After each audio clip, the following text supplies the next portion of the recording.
बिस्मिल्लाहिर्रहमानिर्रहीम। अस्सलाम वालेकुम। सैयदा रूबी रज़ी के चैनल में आप सबको खुश आमदीद। नाज़रीन कराम, आज की वीडियो में हम आपको बताएंगे पैगंबर खुदा हज़रत इब्राहीम अलैहिस्सलाम के बारे में, उनकी विलादत, बुत परस्ती के ख़िलाफ़ उनकी तबलीग और नमरूद की तरफ से उनके आग में फेंके जाने का वाक़या। नमरूद मुल्क बाबुल का बादशाह था। बाबुल का मौजूदा नाम इराक़ है। नमरूद एक इंतहाई मगरूर शख्स था। जब उसके इक़्तिदार का दायरा वसी हो गया तो उसने लोगों से कहना शुरू कर दिया उसकी परस्तिश करें। चूँकि लोग पहले ही गैरुल्लाह यानी पत्थर और लकड़ी के बने हुए बुतों को सजदा करते थे, लिहाजा वो इसे भी आसानी से खुदा मानने पर आमादा हो गए। लोगों को इस गुमराही और जलालत की ज़िंदगी बसर करते एक अरसा गुजर गया और वो अल्लाह को बिल्कुल भुला चुके थे। परवरदिगार आलम ने इस कौम की रहनुमाई और हिदायत के लिए उनमें अपना नुमाइंदा भेजने का इरादा फरमाया। नमरूद के दरबार में नजूमी भी थे। एक नजूमी नमरूद के दरबार में बड़ा ऊंचा मकाम व मंजिलत रखता था और वो नमरूद के बहुत करीब था। एक दिन इसने नमरूद से कहा, आली जान की अमान पाऊँ तो एक बात अर्ज़ करूँ। नमरूद ने कहा, अर्ज़ करो। नजूमी ने बताया कि आपकी सल्तनत में एक बच्चा पैदा होने वाला है। वो बुत परस्ती को ख़त्म कर देगा और लोगों को अपने दीन की जानिब बुलाएगा और आपकी हुकूमत ख़त्म कर देगा। ये सुनकर नमरूद ने अपने दरबार के दूसरे नजूमियों की तरफ देखा। सब नजूमियों ने पहले नजूमी की तायीद की। नमरूद ये सुनकर दिल ही दिल में घबराया और फिर गुस्से में आकर हुक्म दिया औरतों और मर्दों को एक दूसरे से अलग कर दिया जाए ताकि ऐसा कोई बच्चा वजूद में आने ही ना पाए, और हुक्म दिया कि जो भी बच्चा पैदा हो उसे कत्ल कर दिया जाए। नमरूद के मुंह से इस हुक्म का निकलना था कि बाबुल में पैदा होने वाले बच्चे कत्ल किए जाने लगे।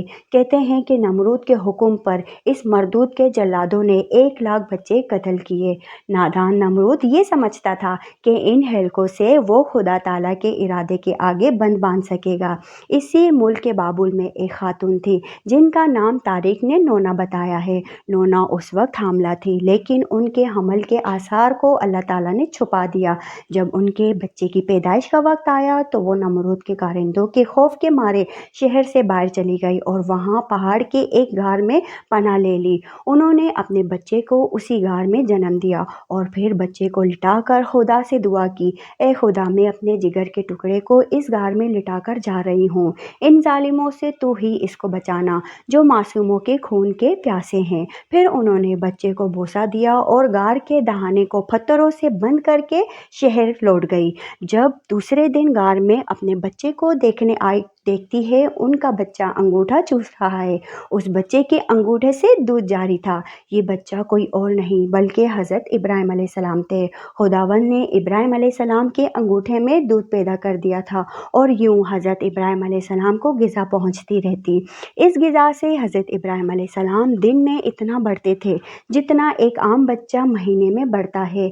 आप अलैहिस्सलाम की माँ आपको देखने की गर्ज से रोज़ाना गार में आती। जब आप अलैहिस्सलाम की उम्र 2 साल हो गई तो वो बात करने लगे, और जब आपकी उम्र 7 साल की पहुंची तो आपकी वालिदा उन्हें बड़ी बड़ी बातें और इखलाक सिखाने लगी। कमज़ोरों की मदद करने का सलीका सिखाती और अल्लाह के गुजरे हुए पैगंबरों के किस्से सुनाती।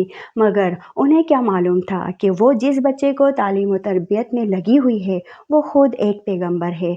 आप अलैहिस्सलाम ने अपनी ज़िंदगी के 13 साल उसी गार में गुजारे। उन्होंने एक दिन अपनी माँ से कहा, माँ, मुझे भी अपने साथ शहर ले चलें।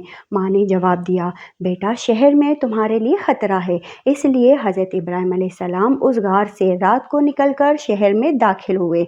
हज़रत इब्राहीम अलैहिस्सलाम का एक चचा था जिसका नाम आज़र था, जो पत्थर, लकड़ी और मिट्टी के बुत बनाना उनको खुद पूछता और लोगों के हाथों फ़रोख्त करता था। इस तरह उसका कारोबार बहुत फैला हुआ था।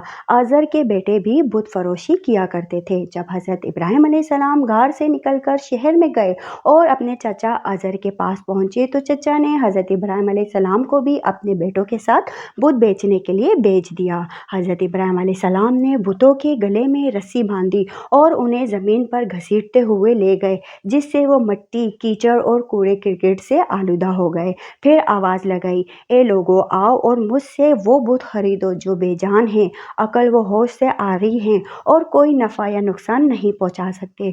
बुतों के साथ हज़रत इब्राहिम अलैहिस्सलाम का ये सलूक बुत परस्तों की नज़र में बेहद तौहीन आमेज़ा था। फिर नौबत यहाँ तक आन पहुंची कि अज़र ने हज़रत इब्राहिम अलैहिस्सलाम को इस बारे में नसीहत की। एक दिन हज़रत इब्राहिम अलैहिस्सलाम ने अपने चचा से पूछा, चचा जान, आप लकड़ी, पत्थर और मिट्टी के बुत बनाते हैं जो ना बोल सकते हैं, ना सुन सकते हैं, ना आपको कोई नफ़ा दे सकते हैं और ना नुकसान पहुंचा सकते हैं। अज़र ने चौंक कर पूछा, क्या तुम हमारे खुदाओं के मुखालिफ हो? देखो, आइंदा इस तरह की बात ज़बान पर ना लाना, वरना तुम्हें सज़ा होगी। इसके बाद हज़रत इब्राहिम अलैहिस्सलाम लोगों से मुखातिब हुए और कहा, परस्तिश और सजदे के लायक ना नमरूद है और ना ये बुत है। लायक इबादत सिर्फ अल्लाह ताला की ज़ात है, जिसने सारी दुनिया को पैदा किया और वही इसका मालिक है। हज़रत इब्राहिम अलैहिस्सलाम का नाम और इनका पैगाम बड़ी तेज़ी से फैलने लगा। लोग इनकी बात गौर से सुनने लगे। जब इनकी शोहरत नमरूद तक पहुंची तो इसने अपने दरबार के लोगों से पूछा, ये कौन जवान है जिसने एक हंगामा खड़ा कर दिया है? दरबारी बोले, इसका नाम इब्राहिम है जो अज़र के घर में जवान हुआ है। नमरूद ने हुक्म दिया कि इसे फ़ौरन मेरे सामने पेश किया जाए। नमरूद के भेजे हुए लोग हज़रत इब्राहिम अलैहिस्सलाम के पास आए और उन्होंने नमरूद का पैगाम उन्हें पहुंचाया। हज़रत इब्राहिम अलैहिस्सलाम नमरूद के पास पहुंचे। नमरूद ने पूछा, नौजवान, तुम जिस खुदा की बात करते हो वो कौन है? हज़रत इब्राहिम अलैहिस्सलाम ने जवाब दिया, मेरा खुदा वो है जो लोगों को ज़िंदा और मौत देने की कुदरत रखता है। नमरूद ने कहा, ये तो मैं भी कर सकता हूँ। और उसने एक ऐसे मुजरिम को आज़ाद कर दिया जिसे मौत की सज़ा का हुक्म सुना जा चुका था और एक ऐसे आदमी को फांसी दे दी जिसका कोई जुर्म नहीं था। फिर कहने लगा, अब बोलो, मेरे खुदा होने में तुम्हें क्या शक है? मैं भी तो जिसको चाहूँ ज़िंदगी बख्श दूँ और जिसको चाहूँ मौत दे दूँ। हज़रत इब्राहिम अलैहिस्सलाम ने फरमाया, अगर तू सच्चा है तो जिसको कत्ल किया है उसको ज़िंदा करके दिखा। फिर फरमाया, मेरा खुदा सूरज को मशरिक़ से निकालता है और मगरिब में गुरूब करता है, तू उसे मगरिब से निकाल कर दिखा। नमरूद से इस सवाल का कोई जवाब ना बन पड़ा और वो शर्मिंदा हो गया। उस वक्त हज़रत इब्राहिम अलैहिस्सलाम की वालिदा ने नमरूद से कहा, बादशाह सलामत, मुझे इजाज़त दीजिए कि मैं इब्राहिम को अपने साथ ले जाऊं, क्योंकि ये अभी नासमझ है। अज़र बोला, बादशाह सलामत, आप इब्राहिम को घर जाने की इजाज़त दें, मैं इसे आपकी और बुतों की तौहीन से बांध रखने की ज़मानत देता हूँ। नमरूद ने कहा, मैं तुम्हारी खातिर इब्राहिम को माफ़ करता हूँ, लेकिन अगर इससे आइंदा कोई हंगामा खड़ा हुआ तो मैं इसे ज़िंदा जला दूँगा। हज़रत इब्राहिम अलैहिस्सलाम इस वाक़ये के बाद भी अपने मिशन से बाज ना आए और उन्होंने एक बार अज़र से फिर कहा, चचा जान, ये बुत क्या हैं जिनको आप खुद बनाते हैं, खुद पूछते हैं और ख़ुद ही उनको खुदा मानते हैं? अज़र ये बात सुनते ही बिगड़ गया और इसने कहा, इब्राहिम, फ़ौरन मेरे घर से निकल जाओ, मैं तुम्हारी शोखी मज़ीद बर्दाश्त नहीं कर सकता। हज़रत इब्राहिम अलैहिस्सलाम ये कहते हुए घर से निकले। चचा जान, आप नहीं मानते तो मैं जाता हूँ, मगर मैं अपने मिशन से बाज नहीं आऊँगा, क्योंकि मैं खुदा से डरता हूँ, उन बुतों से या नमरूद से नहीं डरता।